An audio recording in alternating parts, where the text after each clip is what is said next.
So, good morning, friends. We have gone through all three equations and its derivation. Now we'll be going through some examples of questions which are based on the equations of motion. There is one question which is an example of the NCERT, which says that there is a block or there is an object which has been thrown upwards, जमीन से ना ऊपर की तरफ फेंका गया है with a speed of 5 metre per second. 5 metre per second की स्पीड से हमने इसको ऊपर फेंका है और उसमें ये भी बताया गया है कि जो एक्सेलरेशन ड्यू टू ग्रेविटेशन है, जो धरती अपनी तरफ खींचती है, उसकी जो वैल्यू है वो 10 मीटर पर सेकेंड स्क्वायर है, वो कांस्टेंट है. ओके, हमने पढ़ा है पहले भी कि जो तीनों इक्वेशंस ऑफ मोशंस हैं, they can not be applied if the acceleration is not constant. Acceleration has to be constant for the whole duration of the motion. जब तक का हम स्टडी कर रहे हैं उतनी देर में कांस्टेंट होना चाहिए. तो उसने ये पूछा है कि ये जब हमने ऊपर फेंक दिया, एक्सेलरेशन नीचे लग रहा है, तो एक्सेलरेशन जब भी आपकी वेलोसिटी तो इधर है और एक्सेलरेशन उल्टा लग रहा है, तो उसको घटाने का काम करेगा. तो एक ना एक लेवल पे जाके वो रुक जाएगा, एक ना एक लेवल पे जाके वो ऊपर रुक जाएगा और फिर वहां से नीचे आना. भाई ये ऊपर जा रहा था लेकिन कोई इसके विपरीत काम कर रहा है, तो इससे जो भी स्पीड है इससे कम होती जाएगी ना, और एक टाइम ऐसा है जो वहाँ जीरो हो जाएगी. So they have asked that what will be the maximum height, what will be the maximum height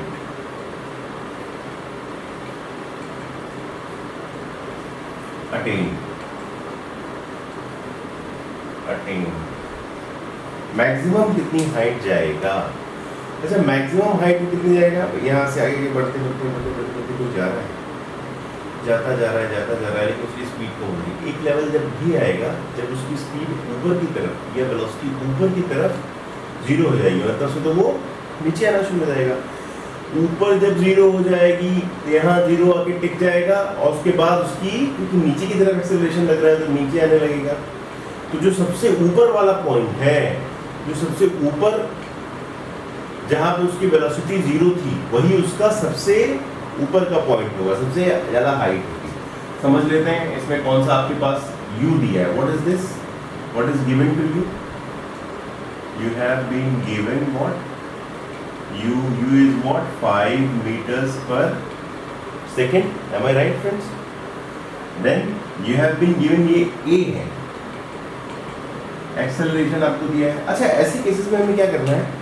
हम कोई भी एक दिशा मान लेते हैं मोशन की. हमने मान लिया कि भाई जब ऑपोजिट डायरेक्शंस में, जब एक्सेलरेशन और वेलोसिटी की डायरेक्शन ऑपोजिट है, एक्सेलरेशन तो नीचे लग रहा है और वेलोसिटी ऊपर है, या वेलोसिटी जो है नीचे है और एक्सेलरेशन ऊपर है, तो हम कोई एक डायरेक्शन हमने ये मान लिया कि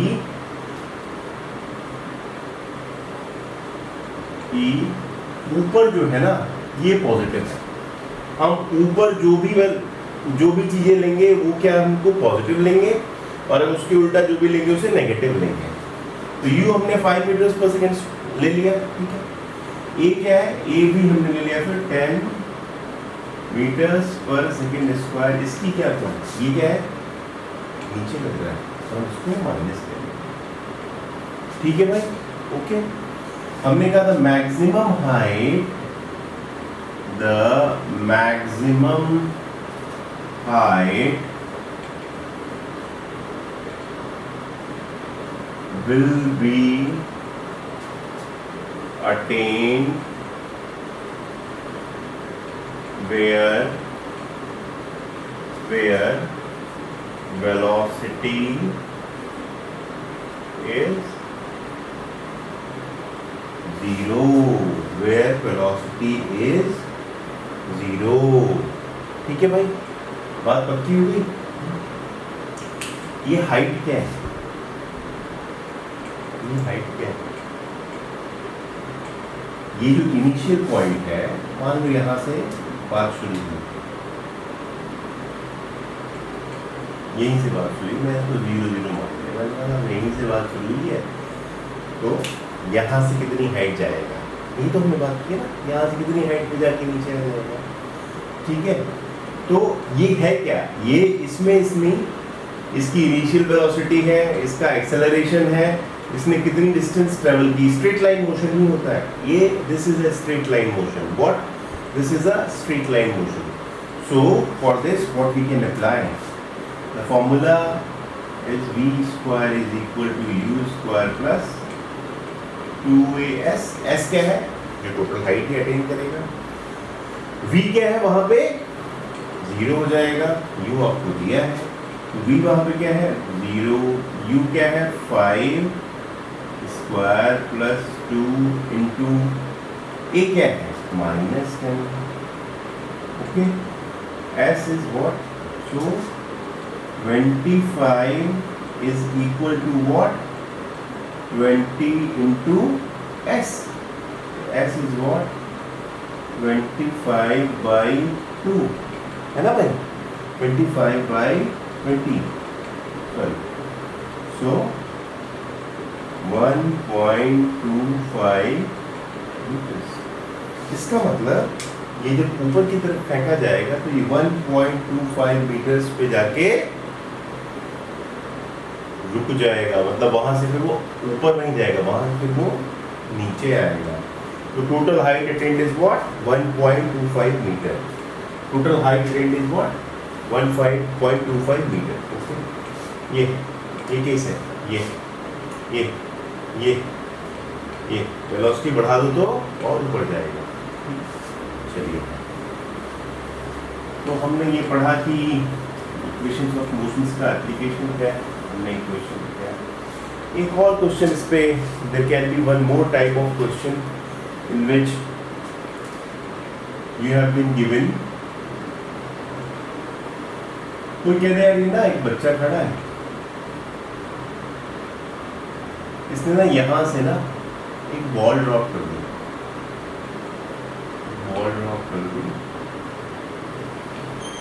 बच्चा ना जमीन से ऊपर छत पे खड़ा है और छत जो है लेट अस से 20 मीटर्स जो है 20 मीटर्स इसकी है।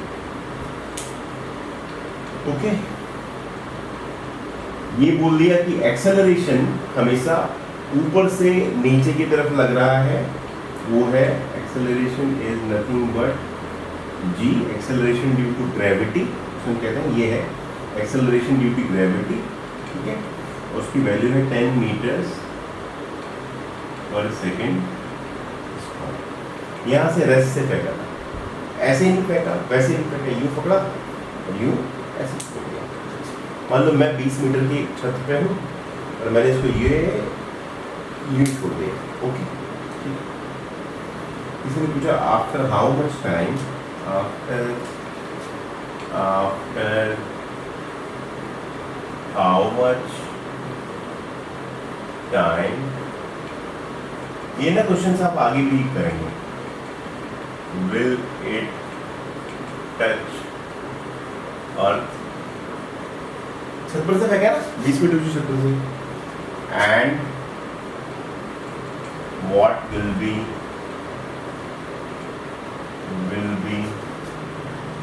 इट्स वेलोसिटी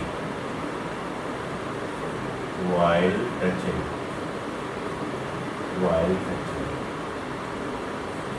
दो चीजें पूछ ली, कितने टाइम के बाद ये जमीन को टच कर जाएगा, और जब टच कर रहा होगा तो उस समय उसकी वेलोसिटी क्या होगी, और जब टच कर रहा होगा तो उस समय उसकी वेलोसिटी क्या होगी। आप लोग एक प्रैक्टिस बना लें कि please keep on making the notes of it. Whenever I do a question, I try to make a figure so that you are clear about these situations there.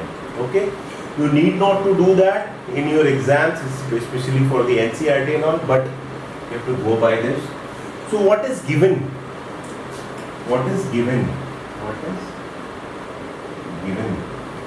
हमने बोला था मोशन की हम एक डायरेक्शन चुन लेंगे, ऊपर नीचे सबको फिर उसी से नापते रहेंगे। हमने यहाँ मान लिया, ठीक है, कि नीचे की तरफ क्या है पॉजिटिव है। आप ऊपर की तरफ मान के करेंगे तो भी हो जाएगा, ठीक है। मैं करके भी दिखा दूंगा एक आध क्वेश्चन को आगे।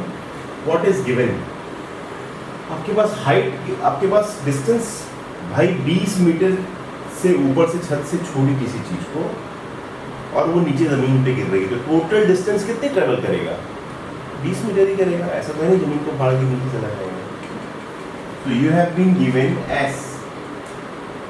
So S is what? 20 meters. ठीक है सर। एक्सेलरेशन आपको दिया हुआ, मोशन हमने बोला क्या कि नीचे की तरफ हमने पॉजिटिव माना है, एक्सेलरेशन भी नीचे की तरफ ही लग रहा है, और वो क्या है? वो भी 10 मीटर पर सेकेंड स्क्वायर। आपसे दो बात पूछी, एक तो कितना टाइम लगेगा नीचे उसको टच करने में, ओके ठीक है। उसके बाद जब नीचे टच करेगा तो उसकी वेलोसिटी क्या होगी, तो उसकी वेलोसिटी क्या होगी? पहला जो है इनिशियल स्पीड क्या है? मैंने बोला ना ये u, यहाँ से छोड़ा है, u is what, u is what, u is 0। एक रिलेशन है एस ए यू, और आपको निकालना क्या है? v। आपके पास क्या रिलेशन है? आपके पास रिलेशन है v square equal to u square plus 2as, ठीक है साहब। v स्क्वायर अभी हमें निकालना है v, u क्या है? 0 प्लस 2 इंटू 20 इंटू ए क्या है? ए क्या है भाई? 10, ठीक है। That is what 400। So v is what? v is 20 metre per second. तो आपका पहला क्वेश्चन, सेकेंड पार्ट कि कितनी वेलोसिटी से जाके नीचे ये टच करेगा, ये आपका खत्म हो गया। तो जब कितने टाइम में जाके टच करेगा, आपको टाइम निकालना है। आपके पास एक्सेलरेशन है, आपके पास फाइनल वेलोसिटी है, आपके पास इनिशियल वेलोसिटी है, तो निकाल नहीं सकते क्या? ठीक है। So v is equal to u plus a into t. आपके पास फाइनल वेलोसिटी आ गई है 20 मीटर पर सेकेंड है। इनिशियल वेलोसिटी क्या थी? 0 थी भाई, 0, ठीक है। एक्सेलरेशन क्या है? 10 है भाई, 10 है, into t. So 10 into t is equal to what? 20। T is equal to what? 20 divided by 10, what? 2 seconds. समझ में आ गया? यहाँ से आपने बॉल फेंकी, टोटल हाइट 20 मीटर थी, तो जब वो नीचे आके टकराएगा तो उसकी स्पीड हो जाएगी या वेलोसिटी हो जाएगी 20 मीटर पर सेकेंड, और जो टाइम है वो हो जाएगा 2 सेकेंड्स। 2 सेकेंड्स के बाद वो आके नीचे टकराएगा। So these are two type of questions which I wanted to do. We will be doing the NCERT exercise together. All of the questions we will be doing. Till then, I want to give you a small exposure to the